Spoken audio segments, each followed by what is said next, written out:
Chegamos a mais uma parada da nossa rota pelos santuários marianos de Portugal.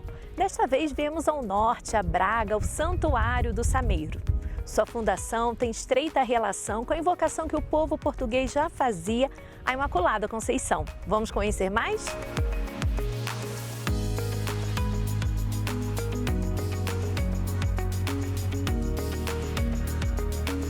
Do Santuário de Bom Jesus do Monte, avista-se acima o Santuário do Sameiro.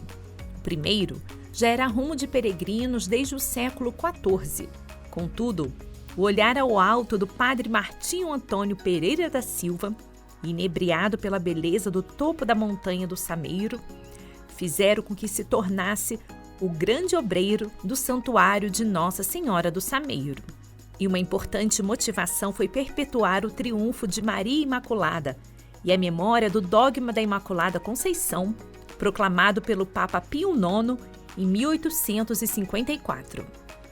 Subimos até o Monte do Sameiro para este santuário que é um dos mais importantes e emblemáticos de Portugal.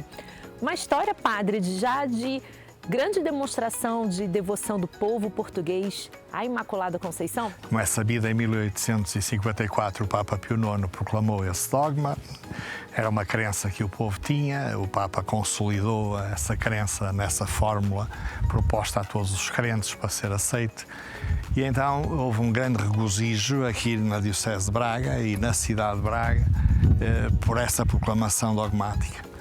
Há aí um grande sacerdote na altura, o padre Martinho Pereira da Silva, que fazia pregações, era um homem muito devoto de Nossa Senhora, e entendeu que seria de exteriorizar o júbilo por ter sido proclamado esse dogma. E então pensou, um dia ele veio ali ao Bom Jesus, que fica a poucos quilómetros daqui, que é agora Património Mundial, estava a falar com o reitor lá do Santuário de Bom Jesus, vieram dar um passeio pelo monte acima, num domingo. E ao chegar ao topo aqui do monte, estamos na paróquia de Espinho, este chama-se o Monte do Sameiro, ele olhando para isto pensou, pois este seria o local ideal para construirmos aqui uma estátua que pereniza a nossa alegria, o nosso júbilo pela proclamação deste dogma. E isto começou a criar aqui alguma perturbação. Há um dito jocoso que diz que a Senhora do Sameiro foi o diabo que apareceu ao Bom Jesus. Mas como? E porquê é que se diz isso? Porque até ali toda a gente parava no Bom Jesus. A partir do momento em que aparece aqui a estátua em cima, as pessoas começaram a vir do Bom Jesus para o Sameiro a roubar clientela lá embaixo. Bom, alguém se incomodou com isso. Uma das interpretações, esta estátua em 1883 aparece no chão. Ficou apenas a cabeça intacta, ela ficava no enfiamento ali da porta, ficava ali mais embaixo, nesta zona do terreiro, em frente à cripta. Porquê é que foi derrubada? Há quem ponha essa hipótese dos ciúmes do Bom Jesus, há quem ponha a hipótese de maçonaria, enfim, as causas reais não as conhecemos. Duvidou-se se teria sido um raio que a tinha derrubado, hoje sabemos que não, apareceu um bilhete de quem a dinamitou a dizer o serviço está feito e, portanto, sabemos que ela foi dinamitada. Curiosamente, a cabeça ficou intacta, ficou um bocadinho do peito, ficou uma pontita do pé. A partir de 1863, ergue-se um pedestal, onde foi colocada uma escultura da Imaculada. Uma primeira capela foi sagrada em 1877, enquanto em Roma, o artista Eugênio Magnani esculpia a bela imagem de Nossa Senhora do Sameiro. Ela chegou ao monte em 1880, acompanhada de uma grande procissão, e recebe uma observação muito especial da vidente de Fátima, irmã Lúcia. A imagem que está lá no interior da igreja foi encomendada de Roma. Eu também vi algumas fotografias antigas que chegou aqui em procissão. Essa imagem, sim, foi feita em Roma, foi benzida pelo Papa Pio IX, depois veio aqui para Braga. Quando a imagem chegou a Braga, ainda não estava completo o retábulo mor da Basílica, E então a imagem foi albergada na Igreja do Popolo, que é uma igreja que fica na cidade, no Campo da Vinha, e ali esteve durante quase 2 anos. Quando a Tribuna Mor ficou completa, então fez uma grande procissão. Dizem que vinham 400 mil pessoas nessa peregrinação que trouxe a imagem aqui para cima. Uma imagem muito bonita.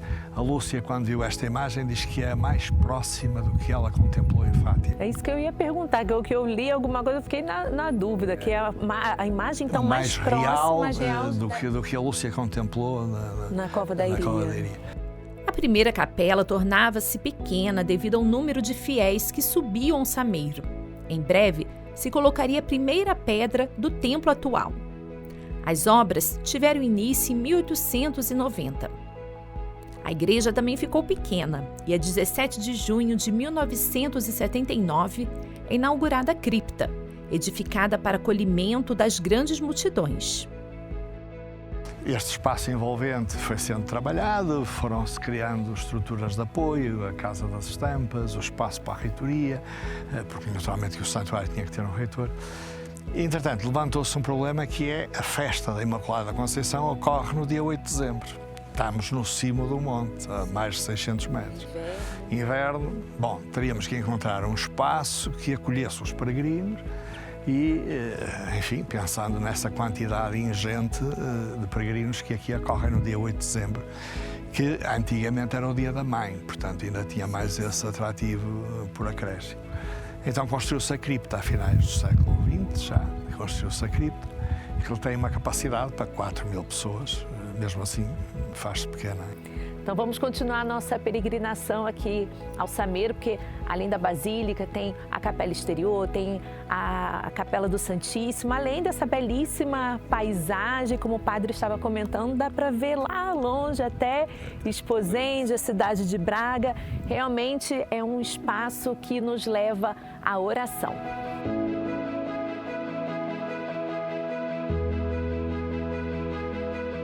Tudo aqui do alto do Sameiro inspira beleza, silêncio e oração, além de alguns símbolos muito significativos ao peregrino que aqui vem, como a imagem primitiva que foi dinamitada, a coroa colocada acima da cúpula do templo e uma relíquia de 1º grau de São João Paulo II. O Sameiro é sobretudo um lugar de espiritualidade. Ainda que possa ter muito turismo, mas as pessoas vêm aqui sobretudo para se encontrarem, para respirarem sossego, para sentirem a paz da natureza e a beleza do criado, para se encontrarem com a Nossa Senhora, para se encontrarem com Deus, e este é de facto um espaço de profunda espiritualidade. Durante o dia as pessoas procuram sobretudo a parte da Basílica, não é? Que tem um retábulo-mor lindíssimo e a tal imagem, escultura de Nossa Senhora que é absolutamente fantástica.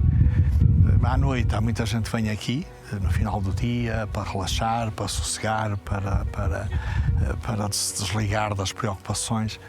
Aliás, foi por causa disso, de muita gente aqui aparecer ao final do dia, no final do trabalho e das canseiras, a procurar qualquer coisa de sublime, de transcendente e de relaxe e de sossego, que se construiu uma capela exterior com a imagem de Nossa Senhora, que à noite é muito procurada. E outra coisa também que a gente conversou antes um bocadinho sobre a coroa que está lá acima da cúpula. Então foi tempos depois que se retomou o projeto original de construção e colocou a coroa. Essa é uma outra epopeia.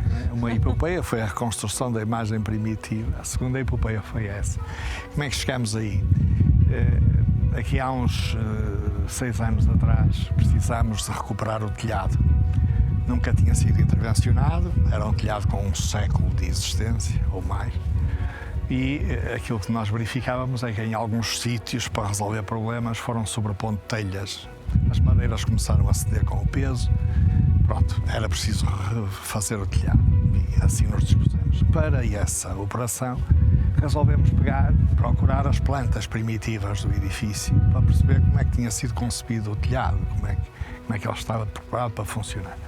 E ao pegarmos nessas plantas, descobrimos que a igreja, a Basílica, não tinha sido coroada, não é? Por cima daquele lanterninho. Estava no desenho uma esfera armilar com uma cruz em cima, e não estava aqui. Não é? Bom, então lançamos mão à obra para conseguirmos executar o que faltava executar do projeto inicial. Então pusemos aquela esfera armilar encimada por uma cruz. Quem vê daqui não se apercebe bem do que é que estamos a falar, mas estamos a falar de 1 tonelada de aço inox. Então tivemos aqui uma operação complicadíssima para conseguir colocar aquilo ali em cima. Acresce como problema que aqui chegámos a ter ventos da ordem dos 200 km a hora. Portanto, nós tínhamos que pensar na segurança. Não conviria que aquilo acertasse um dia na cabeça de alguém. São João Paulo II foi o único papa que até então esteve no Sameiro. Em 1982, ele visitou Portugal e foi a diversas cidades, em especial a Fátima, para agradecer o livramento do atentado sofrido no ano anterior. Foi um episódio que depois ficou na memória de muita gente por muitas coisas. Uma delas até pelo tempo que se fez sentir, em que pediu o Papa de vir de helicóptero aqui para cima, de Coimbra para aqui. Teve de vir de comboio, depois teve de vir de autocarro. Uma multidão imensa aqui e pronto, o Papa deixou aqui de facto uma marca indelével, uma honra para este santuário.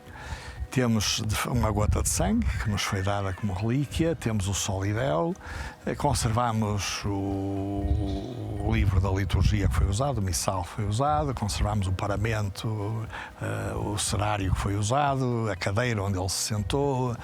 Para nós isto tudo são preciosidades, não é? Porque não é todos os dias que se recebe um Papa, não é? E lá na frente, quem chega por aqui à nossa direita, tem imagens de 4 santos que foram santos... São os chamados santos marianos, são aqueles que mais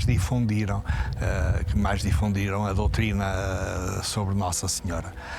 Um deles é o São Cirilo, de Alexandria, que, como é sabido, foi quem defendeu denudadamente o dogma da maternidade divina de Nossa Senhora. Tem outro santo, que é o Santo António de Lisboa, tem o São Bernardo de Claraval, foi um grande santo mariano, e tem o Santo Afonso Maria de Ligório. O que une estes 4 personagens é, de facto, o amor que todos tinham a Nossa Senhora, e, em alguns casos, com marcas profundas na piedade popular. Qual a experiência de Maria que nós devemos buscar ao sairmos daqui, ao chegarmos e ao sairmos aqui do Sameiro? Eu penso que para a maioria das pessoas que vêm aqui, a mãe é um refrigério, é um sossego, é a paz reconquistada, é afeto. Não podemos ter uma religião fria, dogmática, apenas formal ou de ritualismos, não é? Nós também a vivemos e, sobretudo, vivemos-la no coração. E, portanto, este santuário é coração, é afeto, é ternura. É uma igreja-mãe que acolhe e Nossa Senhora transmite estes sentimentos todos que são absolutamente consoladores para quem vem aqui. Vamos lá para o centro de Braga, para a Sé de Braga também, porque o santuário está num determinado contexto da cidade e dessa arquidiocese. Vamos lá, padre? Vamos.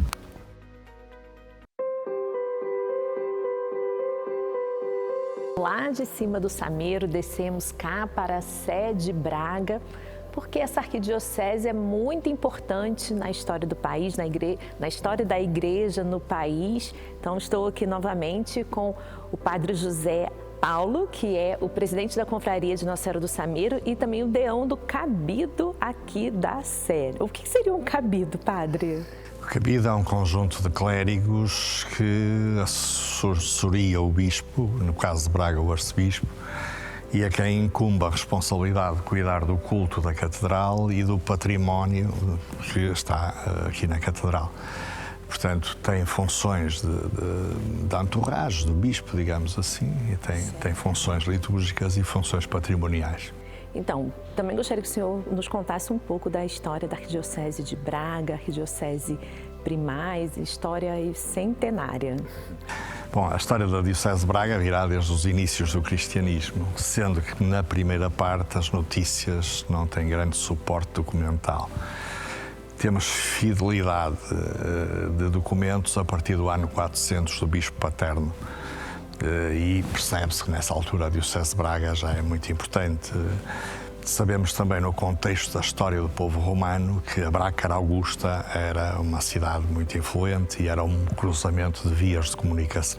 Então daí vem o nome Braga. Exatamente, Bracara Augusta. Bom, com o evoluir do tempo, o cristianismo foi se implementando, Braga foi crescendo e tornou-se uma grande metrópole, não é? Sabemos que por aqui depois passaram os suevos e aí apareceu o primeiro grande bispo desta arquidiocese. Primeiro foi bispo de Dume, São Martinho de Dume. Foi ele o grande conversor dos suevos, fundou um mosteiro ali em Dume, depois veio para arcebispo de Braga e começa aí uma outra história que é dos bispos santos aqui de Braga. Braga esteve sujeita, como todo o país, na altura estávamos na Península Ibérica, não é? E Braga esteve sujeita, como toda esta península, às invasões sucessivas que se foram dando. Uma segunda onda invasória dá-se com os visigodos e nessa altura desponta também um grande evangelizador que foi São Frutuoso. Depois da conversão dos visigodos tivemos ainda por aqui os islâmicos, não é? Os muçulmanos. Andaram durante uns 2 séculos e qualquer coisa. E depois Braga começou a reerguer-se e em 1089 é inaugurada esta catedral, que aparece antes da nossa nacionalidade, antes do reconhecimento de Dom Afonso Henriques como rei. Eu estava pensando, antes do reconhecimento da Exatamente. Daí vem uma expressão muito interessante em português que é mais velho que a Sé de Braga. Quando se quer dizer que uma coisa é antiquíssima, então é mais velho que a Sé de Braga. Porque a Sé de Braga é a primeira das catedrais erguida no nosso território, nesse período em que estávamos a lutar pela nossa independência. Bom, Braga continuou sempre influente, na altura tinha uma dimensão imensa, abrangia as atuais dioceses de Viana do Castelo, Vila Real e grande parte de Bragança-Miranda. E como foi a primeira das dioceses a ser reerguida depois dessas ondas de invasões, reclamou para si o título de primaz das Espanhas, porque neste território da Península Hispânica, da Península Ibérica, teria sido a primeira diocese a reconstruir-se. Então até da Península Ibérica, sim, primaz. Exatamente por aí é que é primaz das Espanhas. Continuou sempre sendo uma diocese muito importante. Ali naquele período da nossa independência tivemos um outro grande bispo que é o São Geraldo. Já focámos 3 bispos santos, portanto São Martinho de Dume, São Frutuoso e São Geraldo. E depois, na Idade Moderna, viemos a ter um outro, Dom Frei Bartolomeu dos Mártires, que foi muito influente no Concílio de Trento. Foi um dos homens que marcou esse concílio. E temos assim o quarteto dos arcebispos santos aqui da Arquidiocese. Uma coisa curiosa daqui de ter um rito próprio da liturgia, o bracarense. Nós temos o rito romano, os ritos católicos orientais e aqui também um rito próprio. Quando se constituiu esse rito? Quando ele é utilizado em momentos especiais? Conta um pouquinho pra gente. A origem do rito bracarense tem muitas teorias sobre a origem. Há quem o ponha como costumes locais, que pode vir desde o século VI. Há quem diga que este rito foi o São Geraldo de Moissac que trouxe para aqui uns livros litúrgicos, juntou esses ritos litúrgicos com costumes que existiriam aqui e, portanto, este rito bracarense viria do tempo de São Geraldo. Nós usamos o rito apenas em algumas circunstâncias, sobretudo no domingo de Ramos. Depois usamos também o rito bracarense na Sexta-feira Santa, na chamada procissão teofórica.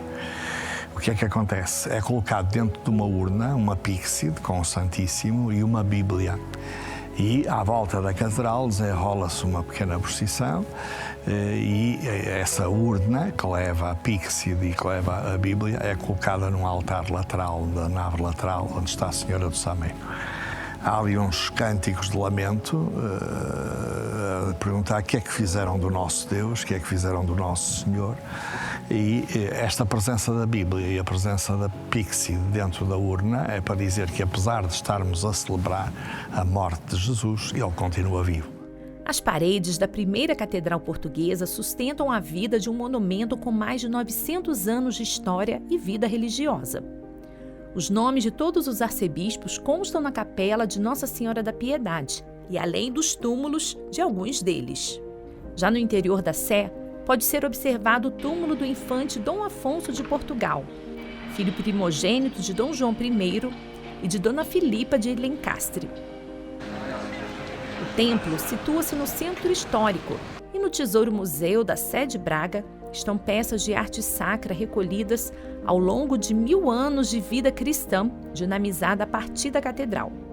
Entre elas, a cruz, que, segundo a tradição, foi usada na primeira missa celebrada no Brasil em 1500.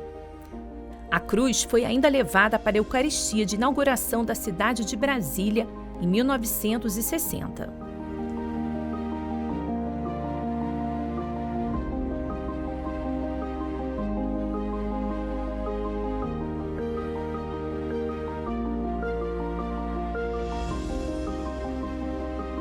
Atualmente, a Arquidiocese de Braga possui 551 paróquias, com quase 1 milhão de habitantes. Geograficamente, inclui o distrito de Braga e 30 paróquias do Porto, dos concelhos de Santo Tirso, Póvoa do Varzim e Vila do Conde.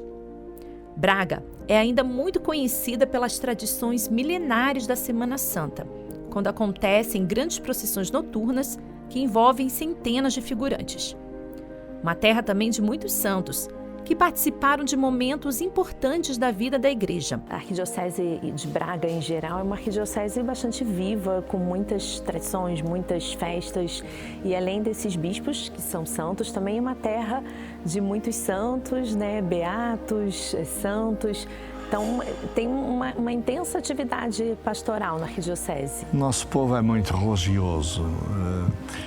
O esclarecimento na fé, aí certamente teremos que estabelecer uma gradativa, mas, enfim, como religiosidade popular, de facto, é um povo muito virado para as devoções, para a piedade, para as manifestações religiosas.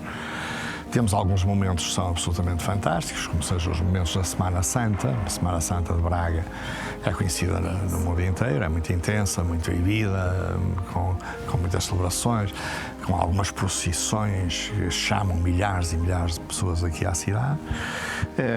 Todos os arciprestados têm um local de peregrinação prevalentemente mariano. A alma do nosso povo, de facto, é muito religiosa, vibra com o sagrado e com estas manifestações depois exteriores da crença que as pessoas têm.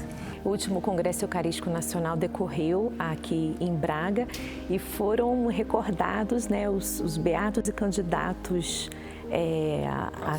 às honras dos altares da Arquidiocese de Braga, Frei Bernardo de Vasconcelos, Alexandrina de Balazar, são algumas das grandes figuras também que temos aí. A Beata Alexandrina, devoção eucarística, a pureza. O Frei Bernardo foi um beneditino e com uma veia poética absolutamente fantástica, um homem de altíssima espiritualidade. Se há os santos da terra, há o povo bracarense que fala com todo o entusiasmo de suas origens. Então, seu Alberto, diga-me lá, o que é para o senhor ser um bracarense? Ora bem, um bracarense tem que ser todo aquele criado e nascido na cidade de Braga. Braga é uma cidade turística, como toda a gente sabe, das cidades mais católicas da Europa. Aliás, dizem que Braga e Roma, não é? Estão associados por causa precisamente da Igreja. O ser bracarense, para mim, é muito importante, porque gosto da nossa cidade, não é? É uma cidade bastante aberta, com uma cultura muito boa, onde as pessoas se conseguem enquadrar e conviver muito sadiamente, onde ainda existe a amizade pelo próximo e onde o amor principalmente prevalece. Assim como a imagem primitiva do Sameiro foi dinamitada em 1883, a vida humana é cheia de fatos inesperados e de sofrimentos. A escultura foi reconstruída em 2019 e apresenta as marcas daquele triste acontecimento. De igual modo, ir a uma cidade histórica, visitar os seus santuários como o do Sameiro, é fazer a experiência de deixar Cristo, através da Virgem Santíssima, refazer a trajetória humana. E assim poder expressar para a Mãe de Deus, mais bela só no céu.